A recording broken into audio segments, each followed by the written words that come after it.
And welcome to NTD News Today. Here are today's top stories. Weapons and defense systems are on the agenda as Ukraine's President Zelenskyy meets U.S. officials and defense companies. And the Kremlin discusses some details about a possible Trump-Putin summit. President Trump says he hopes to expand the Abraham Accords. Which Arab country might join the deal, first brokered by Trump in 2020.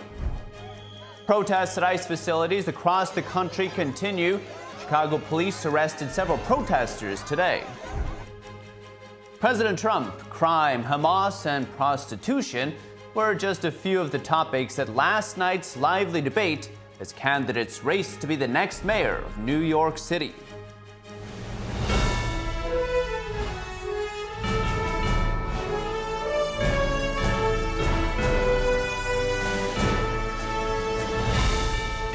This is NTD News Today, live from our global headquarters in New York City. Today is Friday, October 17th. I'm Paul Graney. Great to have you here.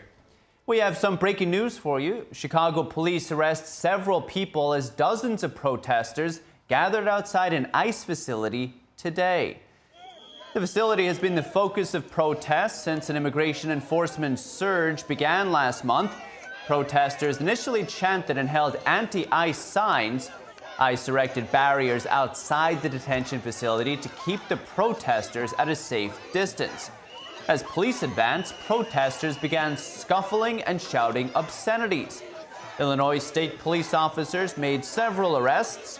People in the Chicago area have staged repeated protests against the stepped-up federal presence. In some cases, the protests became violent, with people attacking ICE facilities and agents. We'll keep you up to date as that develops throughout the day.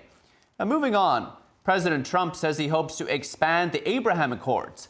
According to the president, now is a good time due to the end of the war in Gaza. Here's what he told Fox News. Do you expect an expansion of the Abraham Accords? I do, almost soon. I don't want to use the word immediate, but soon. I hope to see Saudi Arabia go in, and I hope to see others go in. I think when Saudi Arabia goes in, everybody goes in, highly respected.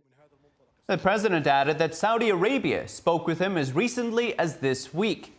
Trump said the country couldn't join the Abraham Accords while Israel was still actively fighting Hamas in Iran, but now things have changed. As of now, the United Arab Emirates, Bahrain, Morocco, and Sudan are part of the accords. They broke a long-standing taboo to become the first Arab states to recognize Israel in a quarter century.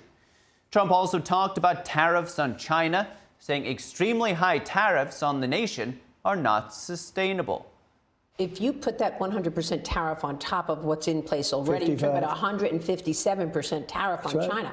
Can that stand? No. I mean, what is that going to do to the economy? It's not sustainable, but that's what the number is. It's probably not, it could stand, but they forced me to do that. I think we're going to do fine with China. Now, Trump unveiled additional tariffs of 100% on Chinese imports a week ago. He was reacting to China dramatically expanding its export controls on rare earth minerals. Trump also confirmed he'll meet with Chinese regime leader Xi Jinping in South Korea in 2 weeks. And moving on, Ukrainian President Volodymyr Zelenskyy is in Washington today, and Vice President J.D. Vance is tamping down expectations. He says Russia and Ukraine aren't ready to agree on a ceasefire deal just yet. Zelenskyy says that could change if the U.S. provided more air defense systems. He's also expected to ask for a missile that's capable of reaching Moscow. Here's the story. Tomahawk missiles are potentially on the line for Ukrainian President Volodymyr Zelenskyy as he visits President Donald Trump at the White House today. They have a long enough range for Ukraine to strike Moscow. Exactly such pressure may work for peace. Trump is floating the idea of providing Tomahawks to Ukraine. He says he mentioned that to Russian President Vladimir Putin in a phone call yesterday. I did actually say, would you mind if I gave a couple of thousand Tomahawks to your opposition? I did say that to him. I said it just that way. He didn't like the idea. Trump says his phrasing was lighthearted. He also says he plans to meet with Putin in Hungary to discuss bringing the war to an end. The president feels like great progress was made on this call. They also agreed to have a high-level senior staff meeting convened as early as next week. Ukrainian President Volodymyr Zelenskyy met today with defense and energy company representatives. Now, that was ahead of his meeting with President Trump in Washington. Here's Zelenskyy. We had very good conversation with President Trump on the phone, and we spoke about this so big number of attacks on our energy system. And he said to me that that team will help Ukraine. Zelenskyy thanked the defense company Raytheon for support, emphasizing they have helped save many Ukrainian lives. The company manufactures Patriot systems, and the two parties discussed Raytheon's production capacity, as well as the prospects for Ukrainian-American joint production. In a meeting with Lockheed Martin, Zelenskyy outlined Ukraine's specific needs for air defense systems and compatible missiles, as well as F-16 aircraft. The Ukrainian leader also met with Energy Secretary Chris Wright and representatives of energy companies. The Kremlin said today that a summit between Presidents Trump and Putin could take place within 2 weeks. Trump and Putin agreed yesterday to hold a second summit on the war in Ukraine, most likely in Budapest. The surprise announcement came on the eve of a meeting between Trump and President Zelenskyy in Washington. Kremlin says many pre-summit issues would still need to be worked out, adding that Russia remained open to a settlement to end the war in Ukraine peacefully. And according to the Kremlin, Secretary of State Marco Rubio and Russian Foreign Minister Sergei Lavrov are expected to speak in the coming days. You can watch it all here on NTD News. And Hungary's Prime Minister Viktor Orban says preparations for that Trump-Putin summit in Budapest are going, quote, full steam ahead. Orban says Hungary is the only country that has consistently and actively advocated for peace. Here he is earlier. If you look at how the European Union comes into the picture, everybody there is pro-war, except us. Logically, they are left out of this summit, but they should not be left out of peace. So I continue to insist that the Europeans should do what the American president does. The Europeans should negotiate with the Russians. Orban is a close Trump ally and considered Putin's closest partner in the European Union. Hungary has refused to supply Ukraine with weapons or allow their transfer across its borders since the war began in 2022. Orban has also threatened to veto certain EU sanctions against Moscow, and he held up some EU funding packages to Kyiv.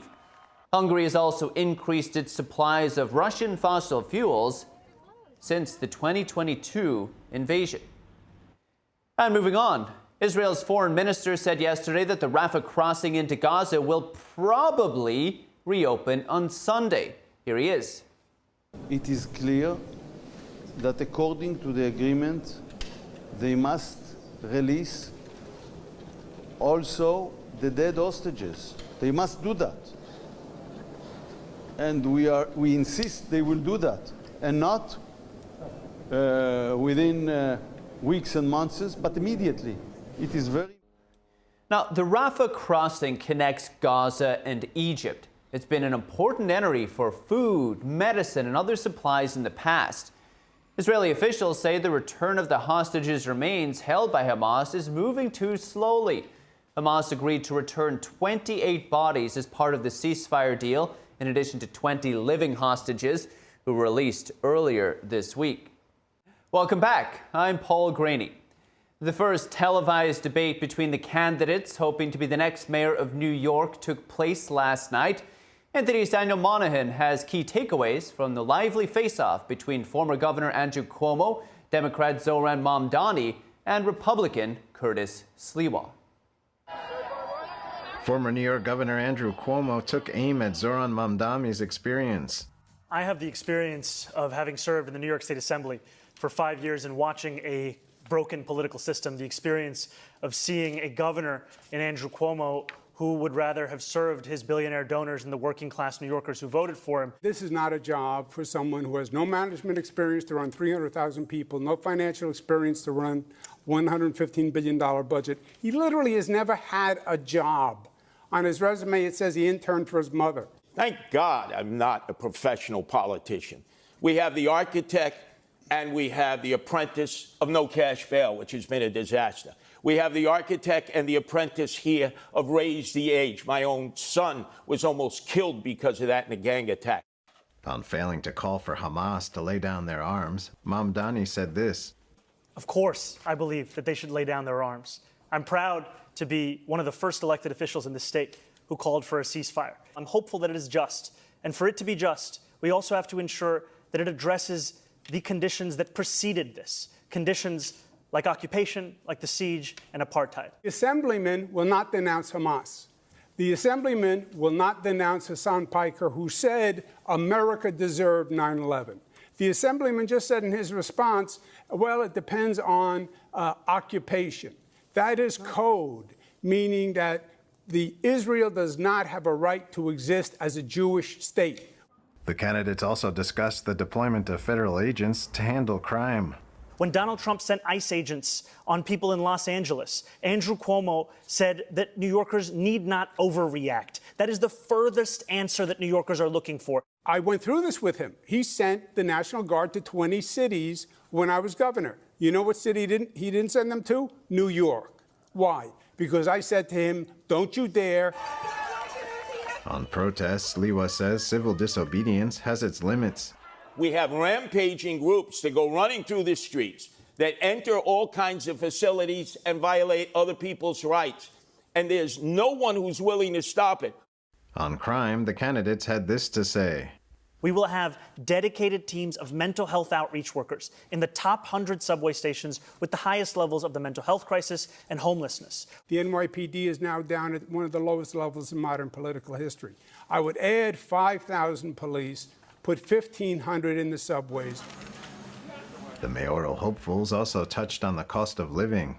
We'll freeze the rent for more than 2 million rent-stabilized tenants, and I will also build 200,000 truly affordable homes. Freeze the rent only postpones the rent, because then you have to have an increase to cover the costs. We have 6,000 available apartments that a mayor controls in NYCHA, and they've been empty for years. That you address, number one. Then we talk about senior citizens who are living here. My whole goal is to improve and not to move. I'm concerned about the seniors, especially those that own homes. If they're 65 and make less than $250,000, no property tax, because the property tax is way too high. We need to cut it in half to keep people who are here. And then in terms of rentals, we have affordable housing that can be built in these huge skyscrapers. You see them all throughout Manhattan and in northern Brooklyn and in Long Island City, which we have 25 Empire State Buildings full of commercial space that will never be occupied for office space. We should be converting them into affordable apartments. And discuss the sex trade and its consequences on the streets. Prosecuting women for prostitution is something that actually leads to less safety. And what we need to do is provide an economy of opportunity. You don't go after the women. The women are the victims here. You lock up the Johns, you shame the Johns. The election is now just 2 weeks away on November 4th. Daniel Monahan, NTD News. And with us now in studio is New York City Council candidate Alina Bonsell. Alina, thanks so much for joining us. Thank you. Glad to be here. Great. First time, yes. One of many, I hope. Yeah, you had a very successful fundraiser in New York City last night. At the same time, we had the New York City mayoral debate. Mm-hmm. Did, in your estimation, Andrew Cuomo do enough to narrow the lead with Mamdani? It was a little disappointing, but I don't think he picked up any new voters last night. He kind of held his voter base. He was more on the defensive than offensive, and I think that's really what hurt him last night. How about Mamdani? Where do you think he looked most vulnerable? Well, he tried to skirt around the what Andrew said, he said, why don't you just say the words, condemn the Intifada? Why can't you just say it? And also he called them out on his tweets about defunding the police and calling them pigs. And the only thing that he said was, well, why are you bringing up tweets from, from 2020 or whenever that was? And so essentially he had no apology and he had no real good answer for that. They did. Do you think in New York City, given how blue it is, that this will affect him as much as maybe it would have affected him 10 or 20 years ago? Well, I don't know, because right now he got such a high new voter base of young voters from 25 to 30 years old. And this voter base there is no, data sets. This is we're treading into new territory. New voters are registered. Young voters are voting like they never voted before. So I don't know if that's really going to affect any of the old voters because we have so much influx. I thought it was interesting last night when they asked Andrew Cuomo, "What have you learned from your defeat to Mamdani in the primaries?" And Andrew Cuomo said, "I should have been stronger on social media." And we know that is somewhere where Mamdani has been particularly strong. Yeah, and I've been to several events where I heard Andrew Cuomo speak, and he basically says the same thing. His opinion was, I was supposed to win the primary because I was polling ahead and there was no inclination that I was not going to win. And then he was sidelined because they didn't have data sets for the 25 and 30 that were predictive of what actually happened. And what actually happened is amazing execution by Mamdani. In the last several weeks before the election, they got so many new voters registered, and this is the base that helped him win. It's been incredible. Cuomo was on the defensive for a while. We have a clip. We can play the clip. I left office. There was a report that was done that had allegations of harassment. I said at the time it was a political report and that there was no basis to it. It was then sent to 5 district attorneys. Cuomo went on to defend his policies, the accusations that his policies caused the death of people in nursing homes during the pandemic. Do you feel like Cuomo's defense was persuasive enough? So obviously there's a lot of people that lost loved ones, and it is a horrible thing that happened. I don't know enough to really comment to see what he did wrong or what he did right. COVID was a first-time uncharted territory for everybody, and who knows if somebody else would have handled it better or worse. So I don't know enough, and he seemed pretty remorseful and apologetic. I don't think anyone's intent when you're in politics is to hurt lives of civilians. Yes, this is what he said as well, and we're thinking back, it was just an incredible time, particularly remarkable time. Crime was one of the big topics, as it has been in New York City for quite a while. We have the Republican candidate Curtis Sliwa accusing both of the other candidates of being soft on crime. We can take a listen. We have the architect and we have the apprentice of no cash bail, which has been a disaster. We have the architect and the apprentice here of Raise the Age. My own son was almost killed because of that in a gang attack. We have the architect and we have the apprentice of Close Rikers Island, which would just release criminals in the street. Is there truth to those words? I love when he says we have the architect. I believe if Curtis was mayor, our crime would not rise anymore. It would drop. I think in terms of crime, he's the best man for the job. So, and he's right. Governor Cuomo, when he was governor, could have done more. And honestly, if Mamdani becomes mayor, he's gonna create more havoc, more crime. Even though he states now that he won't defund the police, basically so many people will drop out and not want to work for such a mayor. You think this will happen? Yes, because there needs to be morale. You need to want to do this job, right? And right now, the morale is not good as it is. And imagine the morale if he gets into office. Well, Alina, if this is the case, Curtis Sliwa said last night that the force needs 70,000 people. It only has, give or take, 35,000. And you're saying that if Mamdani comes in, that people may actually leave the force. I do believe that for sure. So that's actually one of my top pillars of my platform is public safety. So I'm running for the Upper East Side, which is called District 5, and we need more police. And I always said, when I'm in city council, I would be one of 51 people to manage the budget, and I would absolutely fund the police because we do need more officers, and hopefully we can hire him. And to Curtis's point, he said we need to raise the salaries, we need to reinstate their benefits because we have such low amount of people these days signing up to join the police force. I think on Curtis Sliwa, despite the fact that he's behind in the polls, the moderators also didn't really give him much time. They focused mainly on the other two candidates, I guess because they're higher up in the polls. But Sliwa, he held his ground. And I think that his experience with the Guardian Angels, his on-the-ground experience really stood to him in last night's debate. Oh, I thought Curtis did really well. He actually knows the city, as you could see from his answers, better than anybody. He called those two guys out when they didn't know enough because he's actually in the thick of it, right? He rides the subways, he's in the streets, he knows what is happening where the other ones have a top-down, glossed down approach of it. So in terms of crime, Curtis is your guy. And crime is so important in New York. Absolutely, and he was he was fair to both the guys. He struck back at both of the two candidates. It was very enjoyable to watch him, actually. Now, President Trump has called on Adams to drop out of the race. He called on Sliwa to drop out of the race because he's very against Mamdani because of his policies becoming the mayor of New York City. Do you think that there is any chance of Sliwa actually dropping out? I'll just tell you a funny story. So when I first started campaigning, it was about April, and I went to my very first event, and Sliwa was doing a speech. And the thing that I remember how he ended it, he said, they don't want me to be a mayor because they can't bribe me. I'm unbribable. On my tombstone, it'll say, Curtis Sliwa, a man who could never be bribed. So I don't think he's dropping out. I get that feeling from him. Last night, he didn't seem like a guy who's ready to drop out.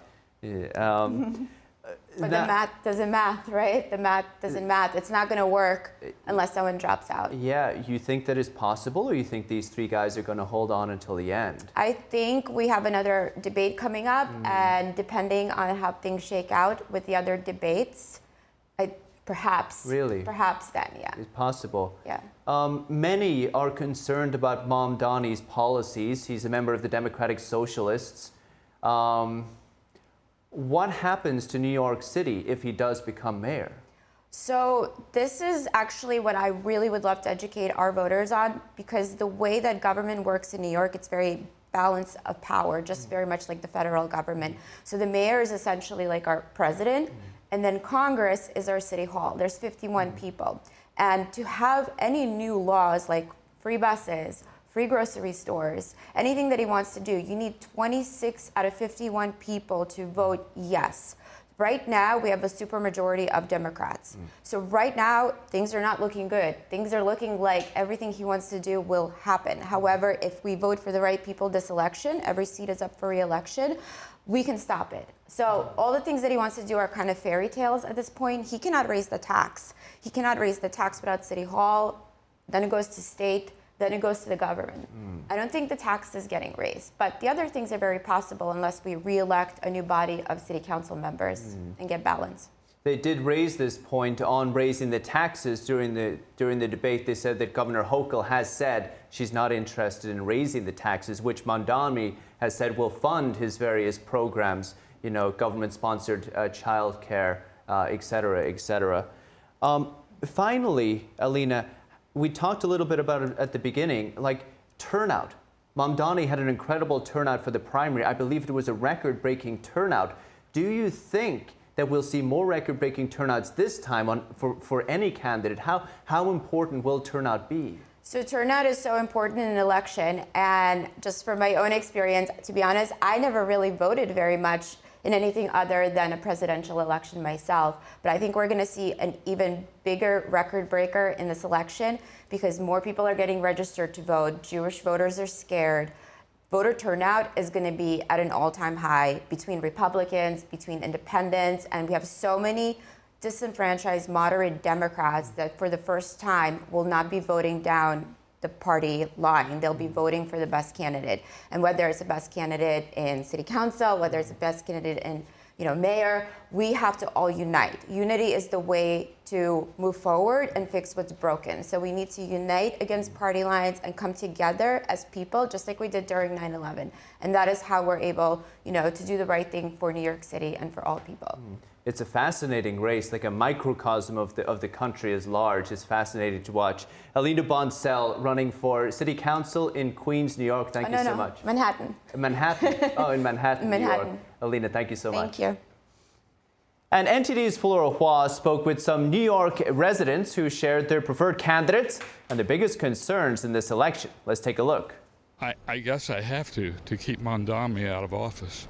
The new candidate, the younger candidate, I think his views are radical. I think that he's connected with the younger generation because of that.